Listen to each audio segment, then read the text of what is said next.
This guy is thick for Britain. He is so dense it hurts. Can you not tell your kids grown-ups are talking? Shut up. Eating the dog!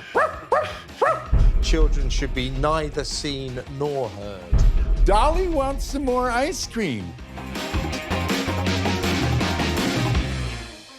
First up, we have Kevin O'Sullivan with Feelings Are Not Facts. Well, this is a reference to the American election, and indeed people... Has there been an election? Yes, apparently, yes. Somebody called Trump or something, I think, might have won. I've not heard of him. But throughout the... Donald who? No, throughout the campaign, you know, on both sides of the Atlantic, people have converted their wishes and their feelings into facts.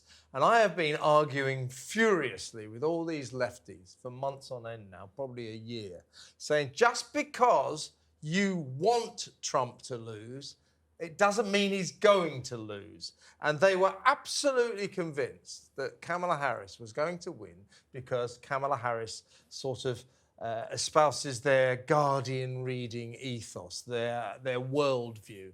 They think that because they're North London lefties, and they desperately want Kamala to win, that she is going to win. And this is what our political debate all over the world has descended into. I've got a little video of someone who was a little bit crushed, or their feelings were. I thought Kamala Harris would win, and I believe she would win comfortably. I thought it would be over quite quickly.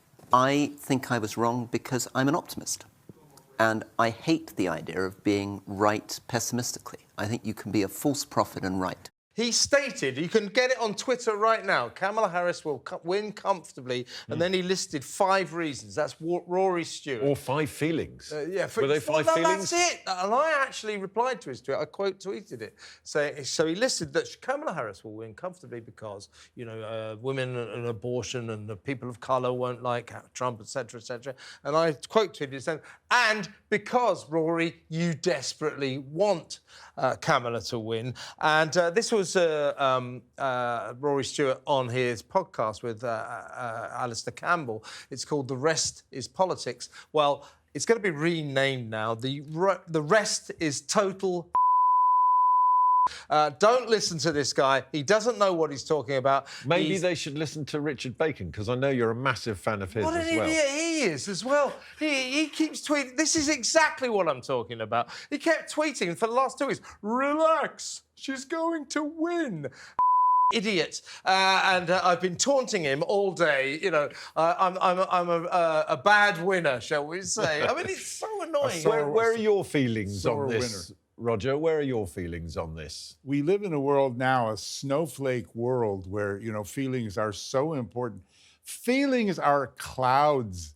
They're just little clouds that pass through us. They come in one side, they go out the other. They don't mean And yet, we live in a world now where people, especially young people, I'm sorry, young people, too bad, get used to it, where people, especially young people, are driven by their feelings. And I think that Kevin's point that feelings are facts, I mean, it's a twisted, bastardized, sick Descartes. I feel, therefore I am.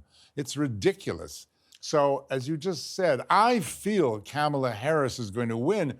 Therefore, it's a fact that she's right. Not that she should, but that not that she's going to, but that she should. Why?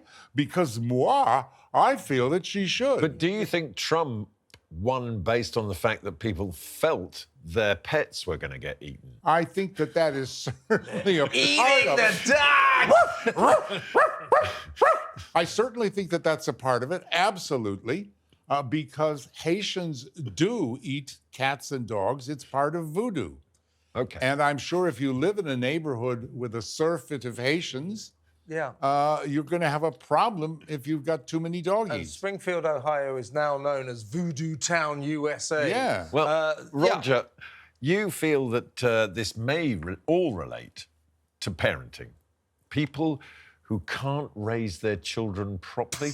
Talk to us about that. I just hate parents who can't bloody raise their children properly. And what sets me off is when I'm sitting talking to some adults and a wee one comes into the room and says, "Mummy, Dolly wants some more ice cream." And the mother or the father stops the conversation. Shut up, you're 22, grow up. They stop the conversation and they start conversing with the child. "Well, we'll get some ice cream later." Now, 10 seconds in which to pacify the child and send them away, fine. But there are so many parents, particularly younger parents, sorry, young people, but this is grumpy old men. So many parents will put you on hold while for 5 minutes they talk to their kids until they come back 5 minutes later again with the same.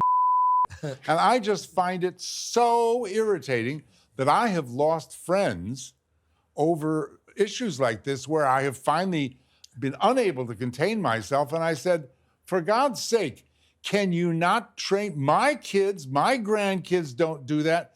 Can you not tell your kids, grown-ups are talking, shut up and wait till we're done? Yeah. I've got a video that might display what Roger is talking about. Oh, goody. Why does anybody have a child?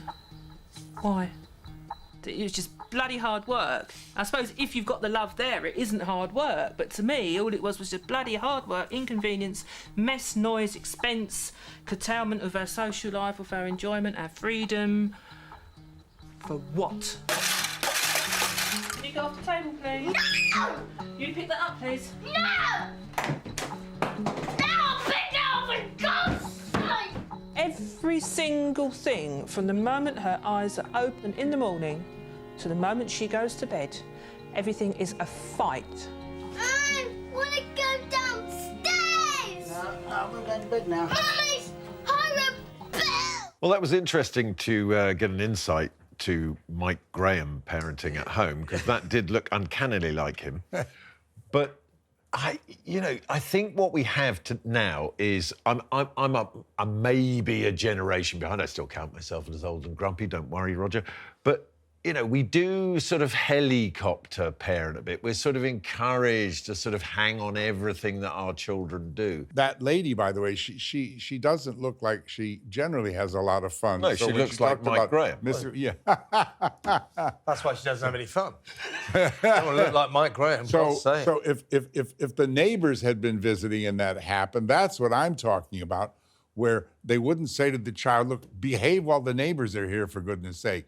The problem is these parents that don't do that is what really irritates me.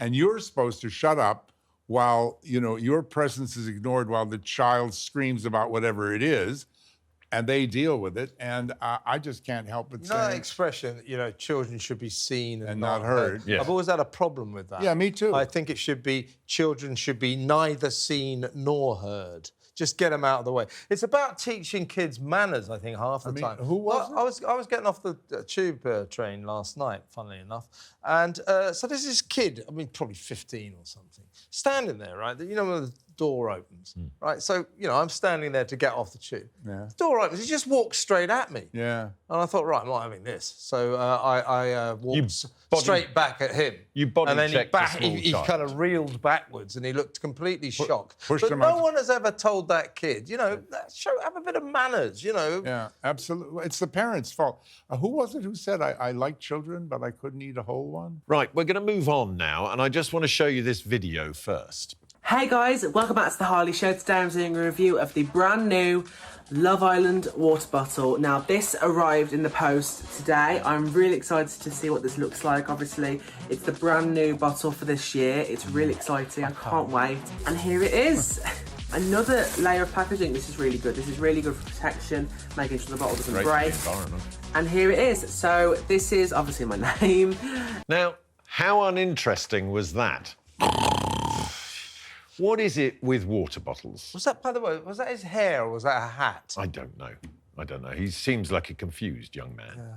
But my thing is, are we now, as a nation, much drier than we used to be? Because we all get told to hydrate all the time. We all have to have a water bottle. Yeah.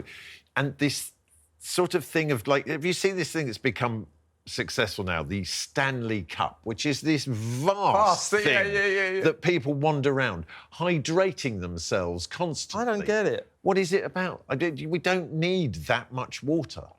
Well, we seem Or if you do, get yourself a cup or a glass. A talk cup and full of water. Stop and drink your water. But everyone's walking around the whole time, hydrating I know, you're themselves. going to an office and there are all these people and secretaries and all sitting at their desks, and everybody is picking up a water bottle every few seconds. As a general rule, I don't drink water because fish piss in it. So, and something else in it. yeah, exactly right. I mean, no, it is odd, isn't it? You know, that when we were younger, nobody walked around with a bottle.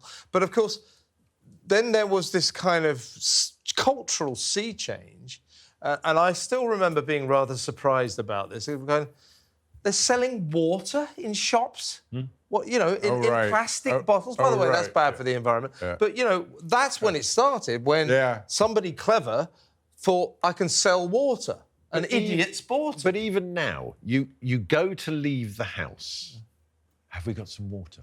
Yeah. What? Like we're going to get stranded somewhere between, you know, the junction 7 and junction 8, and we may die of dehydration. Like you're in the desert or something. Make sure you've got some water in the car. Die of thirst, we had a tin of Smith and Kendon travel sweets in the glove box that have been there for about 6 months. Yeah. And if your mouth got dry, you got one of those thrown at you. Exactly. You didn't have your Stanley Cup like this where you drink furiously from it and then you keep having to pull over so everyone can have a pee. Yeah. By the way, that guy in the video there called Harley, apparently he's an influencer. Is he? Who the would be influenced by him? He hasn't influenced me at all. No, certainly not. You know, quite frankly, I was upset about the amount of packaging where he was excited by it. Yeah.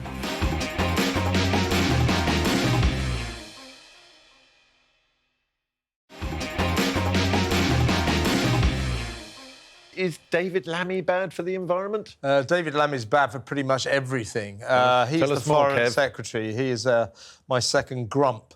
I mean, to say he's thick is unfair to thick people. He's incredibly dim. He's the foreign secretary. He has volleyed a load of terrible insults at Donald Trump. So now Britain's alleged special relationship with America is at risk. Every time he opens his mouth, he sticks his foot in it. He makes ridiculous speeches about being Caribbean.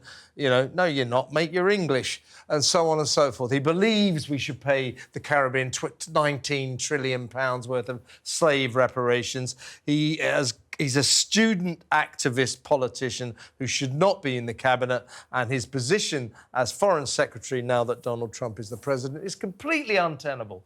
Get rid of him, for Christ's sake. Totally. It is just so inappropriate for any politician to speak of another politician as he did of Trump. It's just unbelievable. He called him a Nazi, didn't he? A Nazi, neo-Nazi, racist. He should have been sacked on the spot by Starmer. And the fact that he's still wandering around and allowed to make these cringeworthy statements like he did when Trump won the election. I mean, he's just absolutely useless and extremely irritating.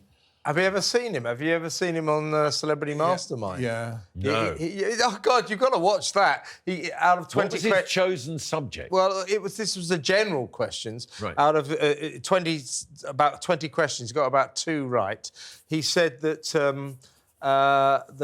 Henry Henry the Eighth's son was Henry the Seventh. Yeah, Henry VIII's son was Henry VII.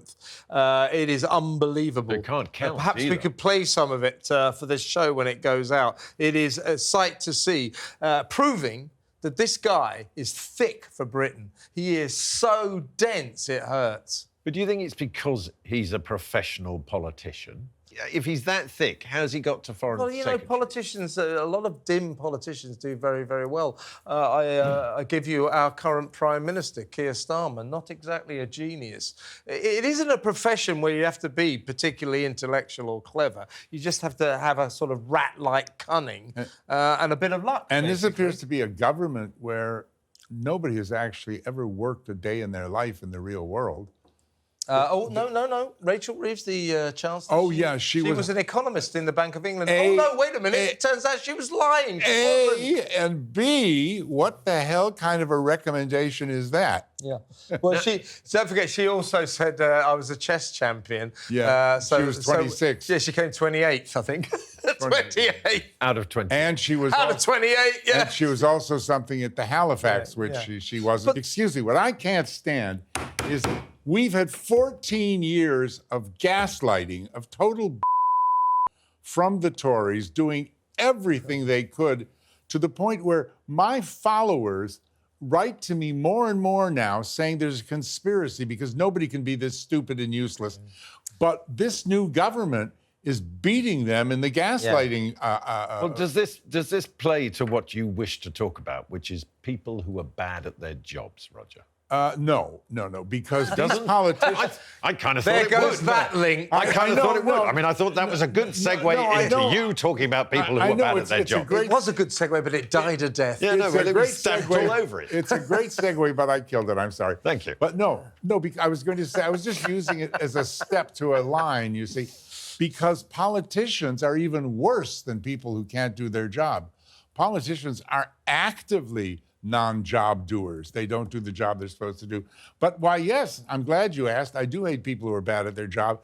And we're getting more and more people in jobs who actually don't think and have no idea what they're doing. What set me off on this, Mark, is I started getting chased with debt collection emails from an energy provider.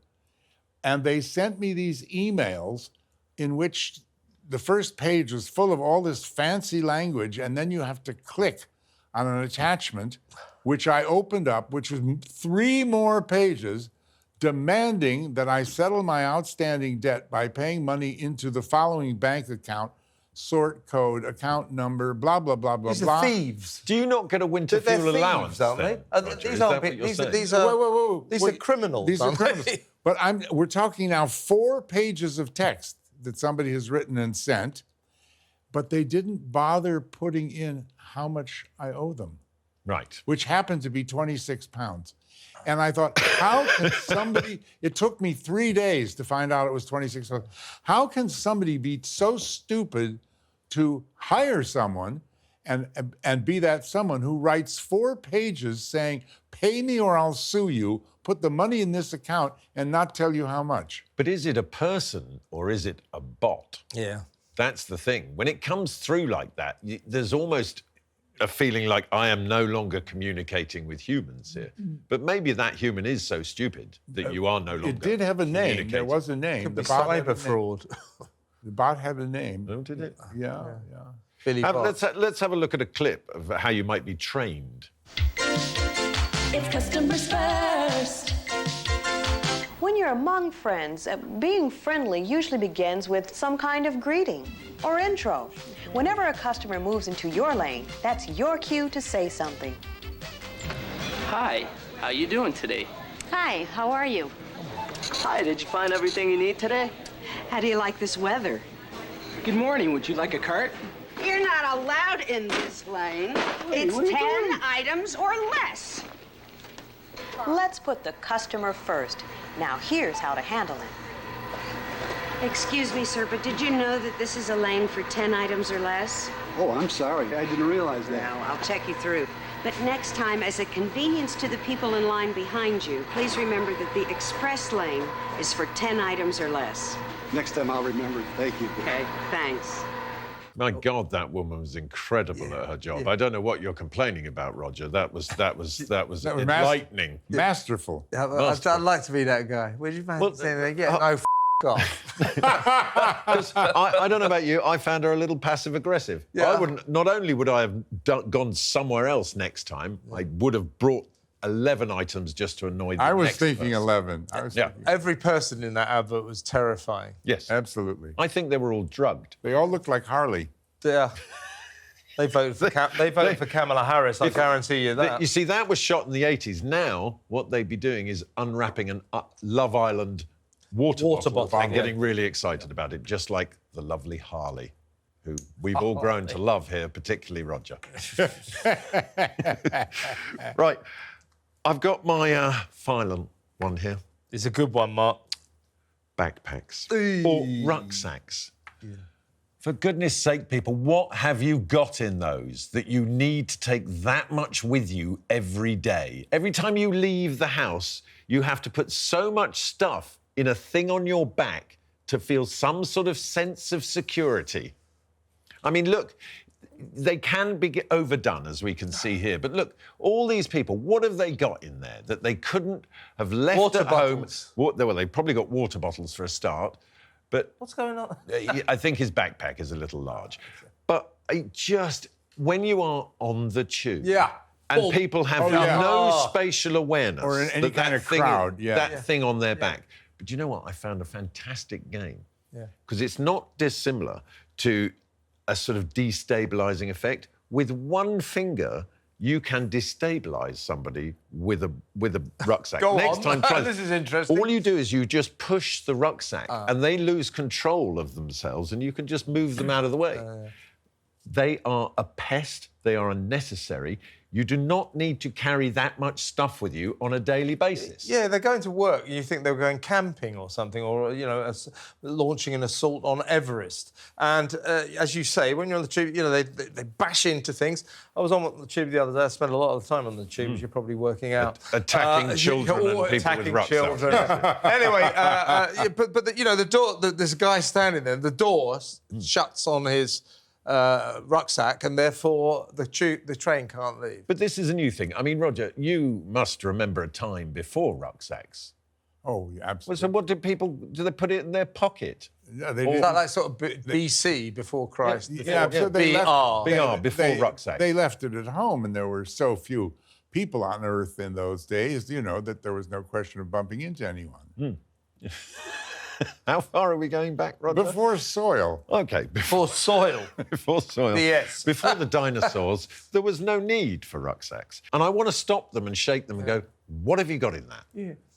Are you homeless? What is going on? But you get these guys, sort of smartly dressed city guys, with a slick suit, tied, looking good, and then they put a stupid rucksack on, so they just look like kids, they look ridiculous. Do you think we should go back to the attaché case? Whatever happened to the attaché case? That gave you a gravitas, didn't it? You turned up, attaché case, clicked it, up it went. Yeah. Now, they may well have had a sandwich, an apple, and, I don't know, some kind of jazz water bag. bottle. A briefcase, though, that's a grown-up thing. Yeah. What we're talking about, everybody is getting infantilized. I think going around with a water bottle is like being a child. That's a good observation. A rucksack is like across being a the board. It's like infantilization. When you go to America, got loads of middle-aged people dressed like children. It's only superseded by people who wear their child as a rucksack. Yeah. Which is another one. But you're also... front or back? Well, either way. But I think it's dangerous on the back. You don't know what it's doing. Yeah, but some people don't have a child in it. Some people do actually wear these sort of front buttons. Yeah, front sack. Which is ridiculous. Yeah. I think that's just because like you're pregnant. They are concerned that if they had it on their back, they wouldn't see someone stealing out of it. So they wear it round the front like that. Like, it's got everything important to me. It's a security blanket. Yeah. I go out, I have my massive water bottle, my rucksack on my back, and I'm okay. Well, best of luck to you all. I would like to thank Kev and, of course, Roger for joining me and being incredibly grumpy. You really have excelled yourself. Thank you, gentlemen. And see you next time.